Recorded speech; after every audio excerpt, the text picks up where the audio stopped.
Hello दोस्तों, मेरे video में आपका स्वागत है। आज जो है हम कक्षा 10 का एक इम्पोर्टेंट सवाल हल करेंगे। देखो सवाल क्या है। ऊंचाई 220 सेंटीमीटर और आधार व्यास 24 सेंटीमीटर वाले एक बेलन जिस पर ऊंचाई 60 सेंटीमीटर और त्रिज्या 8 सेंटीमीटर वाला एक अन्य बेलन आरोपित है से लोहे का एक स्तंभ बना है। इस स्तंभ का द्रव्यमान ज्ञात कीजिए, जबकि दिया है 1 सेंटीमीटर क्यूब लोहे का द्रव्यमान लगभग 8 ग्राम होता है। और दोस्तों इसके अंदर जो पाई का मान है वो आपको लेना 3.14। अब देखो दोस्तों, यहाँ पर जो है दो बेलन दे रखे, एक छोटा बेलन है एक बड़ा बेलन है। नीचे वाला बड़ा बेलन है, ऊपर वाला छोटा बेलन है। और छोटा बेलन जो है ऊपर वाले बेलनों पर अध्यारोपित है और एक ठोस बनाया गया। इस ठोस का जो द्रव्यमान हमें ज्ञात करना है, लोहे का द्रव्यमान। अब दोस्तों देखो, जो नीचे वाला जो बेलन है इसका जो व्यास आपको दे रखा है 24 सेंटीमीटर। देखो बड़े बेलन की ऊंचाई जो है आपको दे रखी है H1 220 सेंटीमीटर, इसकी जो ऊंचाई 220 सेंटीमीटर दे रखी है। और आधार व्यास, आधार का जो व्यास 24 सेंटीमीटर दे रखा है, तो हम त्रिज्या ज्ञात कर लेंगे 2 का भाग देके। तो R1 मानेंगे, छोटे नीचे वाला जो बेलन है उसकी जो त्रिज्या है वो R1 मानेंगे और त्रिज्या निकालेंगे 12 सेंटीमीटर। और छोटे बेलन की ऊंचाई जो है H2 60 सेंटीमीटर दे रखी है और इसकी त्रिज्या दे रखी है दोस्तों। छोटे वाले बेलन की डायरेक्ट त्रिज्या दे रखी है, छोटे बेलन की त्रिज्या जो है 8 सेंटीमीटर यहाँ पर दे रखी है।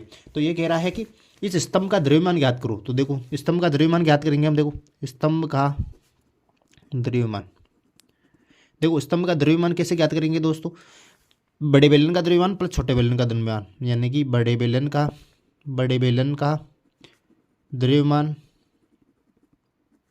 प्लस छोटे बेलन का द्रव्यमान।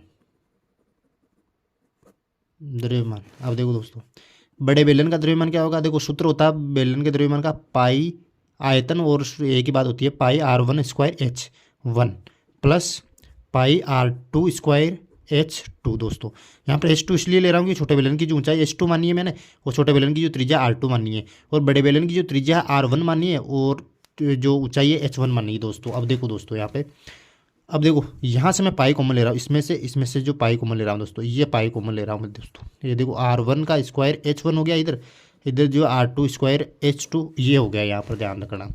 अब देखो पाई का मान क्या लेना है, यहाँ पर 3.14 हमें लेना है, तो 3.14 में ले रहा हूँ पाई का मान। और R1 का स्क्वायर, R1 का जो स्क्वायर दोस्तों क्या है, देखो यहाँ पर 12 सेंटीमीटर, यानी कि 12 हो गई यहाँ पे 12 का स्क्वायर गुणा H1 क्या है। H1 जो दोस्तों देखो यहाँ पर क्या है, H1 220 सेंटीमीटर, यानी कि 220 ले लूँगा मैं, प्लस का चिन्ह है तो प्लस का चिन्ह लगा दूंगा। R2 स्क्वायर क्या है, R2 8 सेंटीमीटर दे रखी है, तो 8 का स्क्वायर हो जाएगा दोस्तों यहाँ पर। और H2 क्या है, H2 दोस्तों यहाँ पर 60 सेंटीमीटर है, तो 60 सेंटीमीटर हो जाएगा यहाँ पर, ये हो गया दोस्तों। अब देखो 3.14 इससे कैसे आ जाएगा। 12 का जो स्क्वायर होता है दोस्तों 144 मेरे पास होता है 220 प्लस 8 का स्क्वायर कितना होगा 64 गुणा 60 यहाँ पर हो जाएगा दोस्तों, ये हो गया। अब देखो दोस्तों 314, अब पॉइंट हटाया तो नीचे कितना आएगा 2 जीरो आ गया दोस्तों। देखो 144 गुणा 220 प्लस 64 गुणा 60।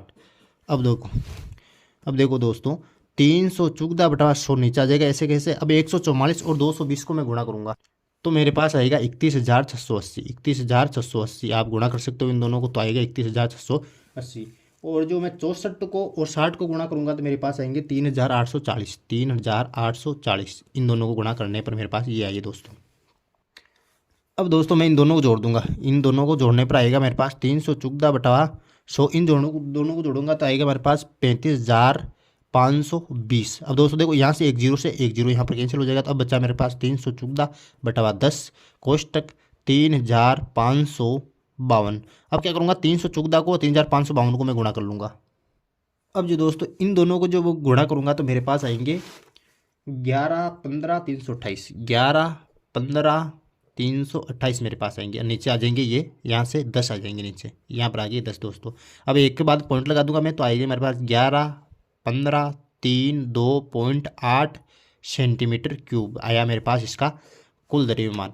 अब दोस्तों मैं मीटर क्यूब में यदि इसको चेंज करूँ तो मीटर क्यूब में देखो एक मीटर में कितने सेंटीमीटर होता है, 1 मीटर में होता है 100 सेंटीमीटर दोस्तों।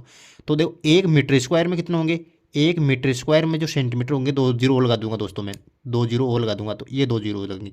और 1 मीटर क्यूब में मैं 2 जीरो लगा दूंगा, 1 2 3 4 5 6, यानी कि 6 के बाद में पॉइंट लगाऊंगा, 1 2 3 4 5 6 के बाद में पॉइंट, 1 2 3 4 5 6।